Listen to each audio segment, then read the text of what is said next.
எடுத்துக்குவோம். சார் நான் ரெக்கி பார்க்கறதுனால கேட்குறேன். எனக்கு இதுக்கு தெரிஞ்சுக்கணும் ரொம்ப ஆர்வமாக இருக்குது. விடுதலை படத்துக்கு ரெக்கி பார்க்க போன எக்ஸ்பீரியன்ஸ் இருக்கா சார்?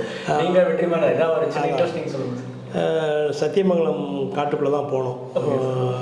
ஸோ ஃபஸ்ட் டைம் வந்து நாங்கள் அசிஸ்டன்ட் டைரக்டர்ஸ் போயிட்டு வாங்க நீ அப்படின்னு அனுப்பிச்சாரு.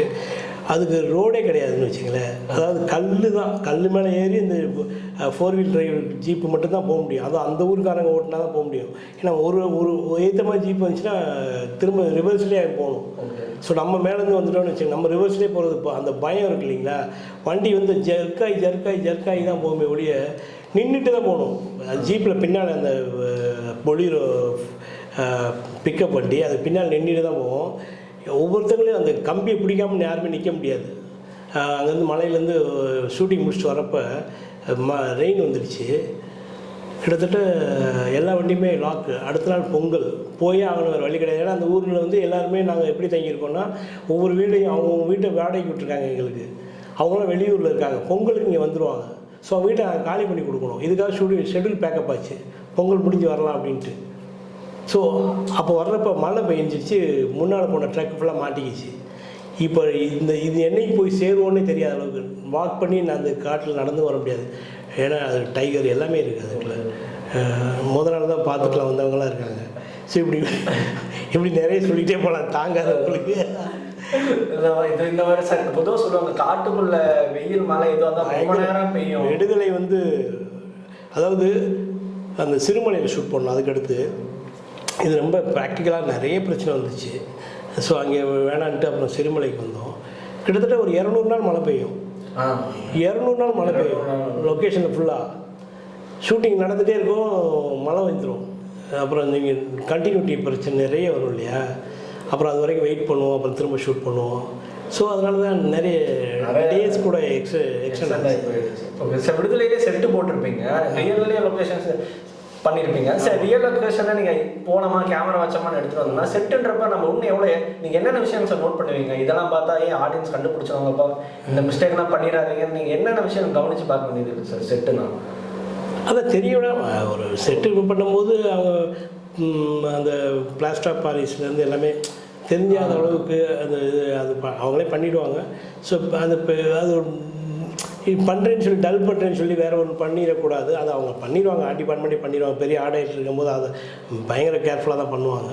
ஸோ அதெல்லாம் அவங்க யூஸ்வலாக பண்ணிடுவாங்க. Okay sir. ஸோ சார் இன்றைக்கி கேமரா டெக்னாலஜி பார்க்கும்போது முன்னாடி ஃபிலிம் ரோல் இருந்துச்சு, இப்போ டிஜிட்டலுக்கு மாறி இருக்கும் சார். இந்த டிரான்சிஷன் பார்க்கும்போது இது கண்டிப்பாக அட்வான்டேஜான ஒன்று தான் சார். நம்ம எல்லாமே ஈஸியாக முடிச்சிடலாம் அப்படின்னு முடிச்சோம். அதேமாதிரி இந்த ஃபிலிம் ப்ரொடியூசர்ஸாக இருக்கட்டும், சினிமா அவங்க சைடு சொல்கிற கம்ப்ளைண்ட் என்னென்னா டேஸ் நிறையா போகுது, இஷ்டத்துக்கு டேக் போகிறாங்க. இப்போ ஃபிலிம் ரோல்னால் மேக்ஸிமம் 5 டேக்கில் முடிச்சிருவாங்க. டிஜிட்டல்ன்றனால நிறைய டேக் போகிறாங்க, டேஸ் இன்க்ரீஸ் ஆகுது, பட்ஜெட் பெருசாக போகுதுன்னு இந்த கம்ப்ளைண்ட்டுன்னு சொல்ல முடியாது. இந்த டாபிக் எப்படி சார் பார்க்குறீங்க? இல்லை, அது சில இடங்கள் அப்படி நடக்கலாம். பட் ஆனால் டிஜிட்டல் வந்த பொருள் இப்போ பேசிகிட்டு இருக்கோம். நீங்களே இப்போ வந்து 3 கேமரா வச்சுருக்கீங்க. அப்போ இது ஃபில்மாக இருந்தால் என்ன பண்ணுவீங்க? இல்லை, கஷ்டம். ஒரே ஒரு லாங் ஷாட் வச்சுட்டு 2 பேரும் பேசுறது அப்படியே எடுத்துகிட்டு போயிடுறது, அப்படி தானே பண்ணுவோம் இல்லையா. ஸோ இது ப்ரொடியூசர்ஸ்க்கு லாபம் தான் என்னைய கேட்டால். இப்போ நீங்கள் வந்து நாங்கள் வந்து யூஸ்வலாகவே 3 கேமரா யூஸ் பண்ணுறோம் ஒரே ஷாட்டுக்கு. சீன் சீக்கிரம் முடியுது.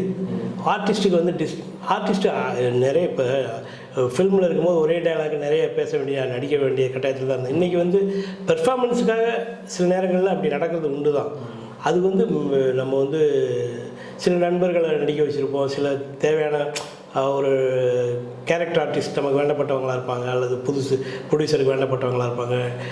அவங்கள கொண்டு வந்து நடிக்க வைக்கும்போது சில கொஞ்சம் முன்ன பின்ன ஆக தான் செய்யும். ஸோ ஆனால் என்னை பொறுத்தளவில் இன்றைக்கி வந்து டிஜிட்டல் இருக்கிறது ரொம்ப ப்ரொடியூசருக்கு சேஃப் அண்டு சேவிங்ஸ் தான். ஏன்னா ஒரு சீனை வந்து டக்குன்னு முடிச்சிட முடியுது. அப்போது வந்து பெர்ஃபார்மன்ஸ் நல்லா இல்லைன்னா கூட சரி போதும், ஃபுட்டேஜ் போயிடும், ஒன்மோர் வேண்டாம் அப்படின்னு திருப்தி இல்லாமல் எடுத்திருப்பாங்க. இன்றைக்கி அந்த இன்றைக்கி அப்படி கிடையாது, திருப்தியோடு எடுத்துக்கிறாங்க. இப்போ என்னையெல்லாம் நடிக்க கொடுப்பாங்க, நடிப்பேன். Own dialogue பேசுங்கன்றாங்க. சரி சரியில்லை அப்படின்னா எழுத்த மாதிரி நடிக்கிறவங்க ரியாக்ஷன் வச்சுட்டு எடுத்துகிட்டு போகிறாங்க. முந்தி அப்படி கிடையாது, ஒன் மோர்னு போயிட்டுருக்க. அதனால் ஒன்றும் அதனால சரி டிஜிட்டல் ஓகே அட்வான்டேஜ் தான் நமக்கு. கண்டிப்பாக அட்வான்டேஜ். Okay sir. இன்னைக்கு ஆஸ்பைரிங்காக வரக்கூடிய ஃபிலிம் மேக்கர்ஸ் இருக்காங்க, கேமராமேன்ஸ் இருக்காங்க. அவங்க இப்போ குட்டி குட்டி பசங்க நிறைய வராங்க, காலேஜ் முடிச்சுட்டு வராங்கன்றப்போ அவங்க என்னென்ன விஷயங்கள் பண்ணால் நல்லா இருக்கும்னு நினைக்கிறீங்க சார்? இப்போ எல்லாமே கூகுள்னு ஆயிடுச்சு சார். கூகுள் பார்த்து கற்றுக்குறாங்க, யூடியூப் பார்த்து கற்றுக்குறாங்க. பட் அதையும் சார்ந்து நம்ம ப்ராக்டிக்கலாக லேர்ன் பண்ணுற ஒரு நாலேஜ் இருக்கும். நீங்களாம் ப்ராக்டிக்கலாக லேர்ன் பண்ணியிருப்பீங்க. ஸோ இந்த இன்னைக்கு இருக்கக்கூடிய எல்லா மாணவர்கள் இந்த விஷயத்தை ஃபாலோ பண்ணால் ஒரு பெரிய கேமராமேனாக இருந்தாலும் ஒரு 3 பாயிண்ட் சொல்ல முடியுமா? அதாவது இன்றைக்கி வர பசங்க எல்லாருமே தெளிவாக தான் இருக்காங்க, ரொம்ப டேலண்டடாக தான் இருக்காங்க. கண்டிப்பாக அதில் எந்த டவுட்டும் கிடையாது. கொஞ்சம் எஃபர்ட் போட்டாங்கன்னா, எஃபர்ட் மீன்ஸ் என்னென்னா ஒர்க்கில் என்ன கூட சொல்ல முடியாது, அவங்க நல்லா தான் பண்ணுறாங்க. கொஞ்சம் லேட்டாக தூங்கி காலைல சீக்கிரம் எந்திரிக்க மாட்டேன்றாங்க இல்லையா, அதில் கொஞ்சம் அவங்க விட்டு கொடுத்து கொஞ்சம் காலைல சீக்கிரம் எந்திரிச்சு வரணும்னு வந்தாங்கன்னா நல்லாவே போகணும்னு நான் நினைக்கிறேன். அது ஒரு ஏன்னா எங்கள் வீட்லேயும் பையன் இருக்கான் இல்லையா, அதை வச்சு நான் சொல்கிறேன். மற்ற பசங்களை நம்ம சொல்லக்கூடாது. நான் வந்து ஸோ எல்லாமே ஆனால் ஒரு விஷயத்தை பண்ணுறதுக்காக பசங்க எஃபர்ட் போடுறாங்க. காலைல ஷூட்டிங் அப்படின்னா நைட்டு தூங்காமல் இருந்துட்டு காலைல கிளம்பி போகிறாங்க. அதுதான் சொல்ல வரேன். நான் என்ன சொல்ல வரேன்னா, காலைல 5 மணிக்கு ஷூட்டிங் அப்படின்னா இப்போ நாங்கள்லாம் வந்து 4:30 மணிக்கு அலாரம் வச்சுட்டு 5 மணிக்கு எந்திரிச்சு கிளம்பிப்போம். ஆனால் இந்த பசங்க என்ன பண்ணுறாங்கன்னா நைட்டு ஃபுல்லாக தூங்குறதே கிடையாது, அப்படியே கிளம்பி ஷூட்டிங் போயிடுறாங்க. தூங்காமல் தூங்கிடுவோமோன்னு பயந்துட்டு அப்படியே தூங்காமலே, ஏன்னா அவங்க லைஃப் ஸ்டைல் அப்படி இருக்குது. ஸோ அது ஒரு இது ரொம்ப நான் எல்லாருக்கும் சொல்ல மாட்டேன், சில பேருக்கு அப்படி இருக்குது. அதை மாற்றிக்கணும். ஒன்று எல்லாமே திறமையான பசங்க தான் இப்போ வராங்க. ஸ்கில் வைஸாக இதெல்லாம் ஃபாலோ பண்ணுங்க, அதெல்லாம் அவங்களுக்கு சொல்ல வேண்டிய அவசியம் இல்லைன்னு தான் தோணுது. ஓகே, பண்ண தான் செய்கிறாங்க. ஓகே, நல்லா தான் பண்ணுறாங்க. ஒன்றும் ஓகே சார். சார் உங்கள் இன்டர்வியூக்கு கீழே வச்சு நான் சில கமெண்ட்ஸை பார்த்துருக்கேன் சார். என்ன கமெண்ட் தானே சார், உங்கள்கிட்ட நான் ஏடியாக சேர்ந்துக்கணும், அஸ்டண்டாக சேர்ந்துக்கோங்க சார் அப்படின்னு சொல்லி நிறைய பசங்க நான் கமெண்ட்டை பார்த்துருக்கேன். சார் நான் இப்போ தான் ஒரு கேமரா வாங்கியிருக்கேன், ஏதோ 2-3 ஷார்ட் ஃபிலிம் பண்ணியிருக்கேன் சார், தெரியும், ஆர்வமாக இருக்குது, நான் கற்றுக்கிறேன் சார் அப்படின்னு உங்கள்கிட்ட வரணும்னு நினைக்கிற பசங்க இருக்காங்க. என்னென்ன எப்படி சார் செலக்ட் பண்ணுறீங்க, ஏடிஸ் எப்படி செலக்ட் பண்ணுறீங்க? அதுதான் என்னென்னா பாதி ரெக்கமெண்டேஷனில் வந்து நாங்கள் ஒன்றும் சொல்ல முடியாது, நம்ம அவங்க அவாய்ட் பண்ணவும் முடியாது. ஸோ நிறைய பேர் அப்படி தான். அது அந்த டைம் பொறுத்த ஏதோ ஒரு காரணத்தினால அவர் நம்மகிட்ட வந்து விலகி போயிருப்பார். அந்த டைமில் அசிஸ்டன்ட் தேவைப்படும். அந்த டைமில் யாராவது வந்தாங்கன்னா சேர்ந்து இது சினிமாவில் எனக்கு மட்டும் இல்லை, எல்லாருக்குமே நடக்கிறது தான் வச்சுங்களேன். சில பேர்கிட்ட 10 பேர் அசிஸ்டண்டாக இருப்பாங்க, ஒரே நாள் 6 பேர் கூட வெளியில் போவாங்க சம்டைம்ஸ். ஸோ அந்த டைமில் யாராவது அசிஸ்டன்ட் கேட்டாங்கன்னா அந்த 6 பேரையும் எடுத்துக்கிற போகிறாங்க. ஸோ ஆப்பர்ச்சுனிட்டி எப்போ வேணால் வரும். ஓப்பனாக சொல்லிட்டீங்க சார், ரெக்கமெண்டேஷன் தான் சில பேர்லாம் சமாளிப்பாங்க. அது வந்து நான் இந்த எக்ஸாம் வைப்பேன்பா, இந்த புக்ஸ் எல்லாம் நான் கேட்பேன் அப்படின்னு நிறைய சார் எவ்வளோ ஓப்பனாக இருக்கீங்க சார். Okay sir. ஓகே, இப்போ சார் வேறு வழியே இல்லையா சார், ரெக்கமெண்டேஷன் எல்லாம் பசங்க வெயிட் பண்ணுறாங்க? இல்லை கண்டிப்பாக எல்லாத்துக்குமே உண்டு. நான் சொல்கிறேன் நிறைய ரெக்கமெண்டேஷன் தான் வரும் மேக்ஸிமம். ஏதாவது ஏன்னா இங்கே எல்லாருமே ஒரு பெரிய படங்கள் பண்ணும்போது, ஒரு சின்ன படம் பண்ணும்போது யாரும் வரப்போகிறதே கிடையாதுன்னு வச்சுங்களேன். அசிஸ்டண்ட்டே நம்ம கூப்பிட்டா கூட வரமாட்டேன்றாங்க பசங்க. ஒரு பெரிய படங்கள் பண்ணுற சினிமாட்டோகிராஃபர்ஸுக்கு தான் டிமாண்டுங்க வந்து எல்லோரும் போய் சேரும்போது அப்போது ரெக்கமெண்டேஷன் தான் வந்து நிறைய வருது. இப்போ சொல்லும் போது அவங்க நம்ம என்ன பண்ணுறது, எல்லா சைடுலேருந்து வருது, தெரிஞ்சவங்க சைட்லேருந்து வருது. ஸோ ஆனால் நம்ம சேர்த்துட்டு நம்ம எல்லோரும், நான் இல்லை எல்லாருமே சேர்த்துட்டு தான் இருக்காங்க. பெரிய பெரிய கேமராமேன் இன்டர்வியூ வச்சு இது பண்ணி செலக்ட் பண்ணி தான் சேர்க்குறாங்க. நான் எனக்கு தான் சொன்னேன் நான், ஆனாலும் நான் சேர்த்துக்கிட்டு தான் இருக்கேன்.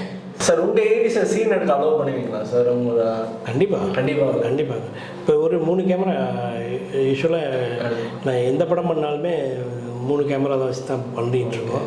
ஸோ நான் மேக்ஸிமம் மானிட்டரில் உட்கார ட்ரை பண்ணுவேன். வேறு வழியே இல்லை.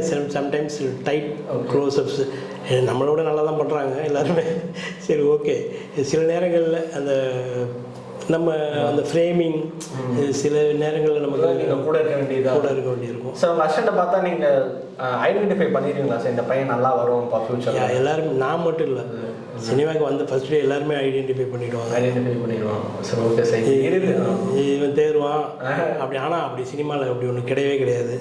இவன் தேர மாட்டான்னு யாரையுமே நம்ம சொல்ல முடியாது, இவன் தேர்வான்னு யாரையும் சொல்ல முடியாது. அப்படிலாம் ஒன்றும் இங்கே வந்து யாரையும் வந்து அவ்வளோ ஈஸியாலாம் ஜட்ஜ் பண்ண முடியாது. இது எல்லாமே சேர்ந்தது தான் நான் நினைக்கிறேன். இது வந்து திறமை மட்டும் இல்லை, கண்டிப்பாக படிக்கணும் எல்லோரும். கண்டிப்பாக படிப்பு இல்லாமல் இங்கே ஒன்றும் பண்ண முடியாது. அதுபோக அவங்களோட ஆட்டிடியூட் எல்லாமே சேர்ந்தது தான்.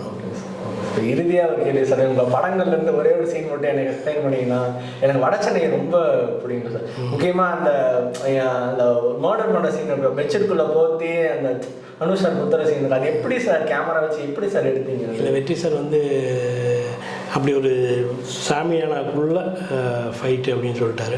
ஆனால் உள்ளே சாமியானா சரி ஓகே அப்படின்னு சாமியானா போட்டு பார்த்தா உள்ளே ஒன்றுமே வரல. ஸோ அப்போது ஒரு சின்ன ஹோல் வழியாக போடலாம் அப்படின்ட்டு ஒரே ஒரு ஹோல் போட்டு பார்த்தா அது எக்ஸ்போஷர் பத்தவே இல்லை. ஏன்னா இது ஃபைட்டு பண்ணுறப்ப நம்ம எங்கே கேட்குறோமோ அங்கே அந்த ஹோல் வராது இல்லையா. ஃபைட் நடக்கும்போது அங்கே எங்கேயாவது போயிடும் இல்லையா. அதனால் என்ன பண்ண, சேஃப்டி சைடு நிறைய ஹோல்ஸ் போட்டு வச்சுட்டு நம்ம, ஏன்னா எப்படினாலும் மெயின் ஆர்டிஸ்ட்டுக்கு எது போனாலும் வந்துடணும் அப்படின்னு முடிவு பண்ணிட்டோம். ஸோ ஒரு 10 இடத்துல போட்டு வச்சிட்டோம். ஸோ முன்ன போய் வரோம் எல்லாமே. கேமரா மூவ்மெண்ட் கேமரா எங்கே இருக்குன்னு இருக்குது, நம்ம வியூ பாயிண்ட் பார்த்துட்ருப்போம். அல்லது ஸ்டெடி கேமில் இருக்கும். எங்கே கேமரா போகுதுன்னு யாருக்குமே தெரியாது. ஒன்று ஹேண்டல்டு, ஒன்று ஸ்டெடி கேம், ஒன்று வந்து ஜூம் கேமரா. ஸோ எல்லா கேமராவும் சம்டைம்ஸ் ஃபீல்டும் வந்துடும். ஸோ சுற்றிக்கிட்டே அந்த ஃபைட் பண்ணியிருப்போம். அப்போது நமக்கு அந்த இடத்துல வந்து என்ன லைட் படுதோ அதுதான் எக்ஸ்போஷர். ஸோ அப்புறம் நிறைய ஹோல் போட்டு அது அப்புறம் சம்டைம்ஸ் தேவையில்லை அப்படின்றப்ப நம்ம பிளாக் ஷாட்டை வச்சு அங்கேயே க்ளோஸ் பண்ணி பண்ணோம். சில நேரங்களில் சரி விட்டுருவோம், சிஜியில் பார்த்துக்குறோன்னு சொல்லிட்டு அப்புறம் ஹோல்லாம் சும்மா சீனை தேட்டரில் பார்த்தா எப்படி சார் இருந்துச்சு? எல்லாருமே பேசப்பட்ட சீன் அது பேசப்பட்ட சீன் தான். எல்லாருமே இந்த மாதிரி உங்களை மாதிரி நிறைய பேர் கேட்டிருக்காங்க.